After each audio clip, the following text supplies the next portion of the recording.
Assalamualaikum warahmatullahi wabarakatuh.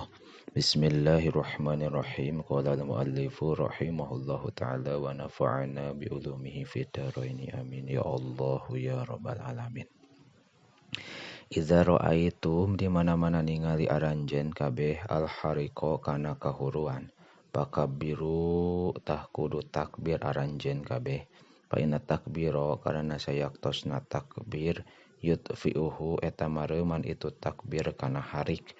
Rawahu ngariwayatkan kana ieu hadis sa Ibnu Asakir. Idza arada di mana-mana ngerasakeun saha Allah Gusti Allah biqaumin kahiji kaum su'an kana kagorengan ja'ala da ngajadikeun Allah amrohum kana urusan itu kaum ila mutrafihim kana matak nyesatkeun itu amru ka kaum. Rawahu ngariwayatkeun kana ieu hadis sa Dailami Imam Dailami. Idza sa'atum di mana-mana ngadua aranjeun Allah taala ka Gusti Allah taala fas'aluhu tah kudu ngadua aranjeun ka Allah bibutuni akafihim ku pirang-pirang beteung dampaleungeun aranjeun wala tas'aluhu sareng ulah ngadua aranjeun ka Allah bizuhuriha kalayan tonggong eta butun summa la turadduha tuluy ulah ngabalikeun aranjeun kana itu butun hatta tamsahu sahingga ngusap aranjeun kabeh biha ku itu butun wujuhakum kana pirang-pirang wajah aranjeun. Fa innallaha karana sayaktosna Gusti Allah ja'ilun eta ngajadikeun fiha dina itu butun barokatan kana barokah. Rawahu ngariwayatkeun kana ieu hadis Abu Dawud. Idza sa'ala di mana-mana ngadua saha ahadukum salah seorang ti antara aranjeun robbahu ka pangeran ahad mas'alatan kahiji masalah pata'arrab tah kudu nganyahokeun ahad al ijabata kana ijabah fal yakul pata'arrabu tuluy nganyahokeun itu si ahad al ijabata kana ijabah fal yakul tah kudu ngucap itu si ahad alhamdulillahilladzi bi ni'matihi tatimmus sholihat. Alhamdu ari sadaya puji lillahi eta tetep kagungan Allah allazi anu bi ni'matihi kalayan nikmat Allah tatimmu sampurna naon as-sholihatu pirang-pirang amal soleh. Waman sareng ari sajalma abtoa eta anu kendor anhu ti itu man naon zalika itu ijabah fal yakul tah kudu ngucap itu si ahad alhamdulillahi ala kulli halin. Alhamdu ari sadaya puji lillahi eta tetep kagungan Allah ala kulli halin netepan kana saban-saban tingkah. Rawahu ngariwayatkeun kana ieu hadis al Baihaqi Imam Baihaqi an Abi Hurairah kata piti Abi Hurairah. Ida sarat ka di mana-mana ngabungahkeun ka anjeun naon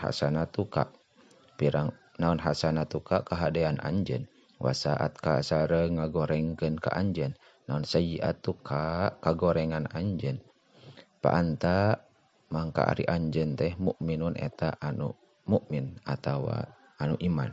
Rawahu ngariwayatkeun kana ieu hadis sadayau an Abi Umamah.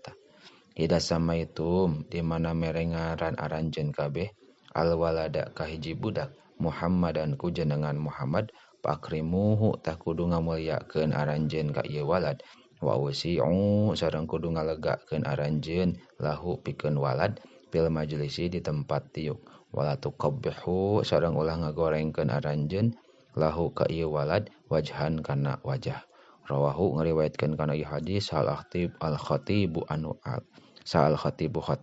aliyin katampi ti Sayyidina Ali.